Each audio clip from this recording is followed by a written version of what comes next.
तो चलिए आज बात करते हैं एक वायरल हिंदी कॉमेडी स्केच की जो खाना पकाने वाले गैस सिलेंडर जैसी एक बहुत ही आम सी चीज की कमी को लेकर समाज के कुछ बहुत बड़े मुद्दों पर बात करता है। और यकीन मानिए ये सिर्फ हंसी मजाक नहीं है बल्कि समाज को आईना दिखाने जैसा है। स्केच की शुरुआत ही होती है इस मजेदार लेकिन आक्रामक लाइन से। और बस ये लाइन सुनते ही हम सीधा पहुंच जाते हैं एक घर के अंदर मचे घमासान के बीच। तुरंत ये फील आ जाता है कि भाई यहाँ कुछ तो बहुत बड़ी गड़बड़ चल रही है। और वो सारी गड़बड़ किस लिए? सिर्फ एक सिलेंडर के लिए। देखिए स्केच का पूरा प्लॉट इसी बात पर टिका है कि कुकिंग गैस की भयानक कमी हो गई है और घर की जो जरूरी चीज है अब वो एक कीमती खजाना बन गई है जिसके लिए चारों तरफ अफरा तफरी मची हुई है। लेकिन कहानी में ट्विस्ट यहाँ आता है। पता चलता है कि असली दिक्कत सिर्फ सिलेंडर की कमी नहीं है बल्कि उस कमी से होने वाला फायदा है। पति खुद बताता है कि उसने घर में रखे सारे सिलेंडर ब्लैक मार्केट में बेच दिए हैं। मतलब परिवार की जरूरतों से ज्यादा जरूरी मुनाफा हो गया। और यहीं से असली ड्रामा शुरू होता है। ये डायलॉग पति का इरादा बिल्कुल साफ कर देता है और घर में जो टेंशन है वो एकदम से बढ़ जाती है। अब जरा सोचिए, अगर सारे सिलेंडर बिक गए तो सवाल ये उठता है कि अब खाना बनेगा तो बनेगा किस पर। तो ये जो घर का ड्रामा है ना, ये असल में एक बहुत बड़ा सटायर है, एक तंज है उस अर्थव्यवस्था पर जो संकट में पनपती है। यहीं से हमारी एंट्री होती है ब्लैक का बाजार की दुनिया में, जहां डिमांड और सप्लाई के सारे नियम कानून ताक पर रख दिए गए हैं। प्रॉब्लम कितनी बड़ी है इसका अंदाजा तो बस इन कीमतों को देखकर लगाया जा सकता है। जो सिलेंडर कागज पर 930 रुपए का है वही ब्लैक में 3000 से 5000 रुपए तक का बिक रहा है। यही कीमतों का अंतर पूरी कहानी को चलाता है। और मजे की बात यह है कि यही लड़ाई की जड़ भी है और कॉमेडी की वजह भी।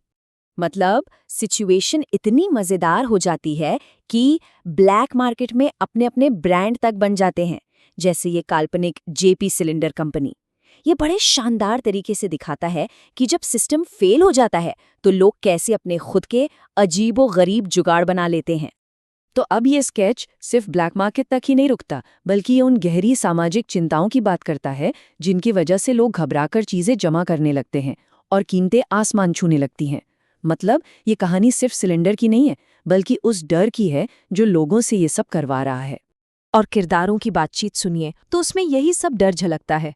लॉकडाउन 2.0 का खतरा, ट्रंप और ईरान का तनाव, संसाधनों को लेकर फैली गलत जानकारी और लीडरशिप पर भरोसा न होना। ये दिखाता है कि उनकी अपनी जो मुसीबत है वो असल में दुनिया में चल रही अनिश्चितता से जुड़ी हुई है।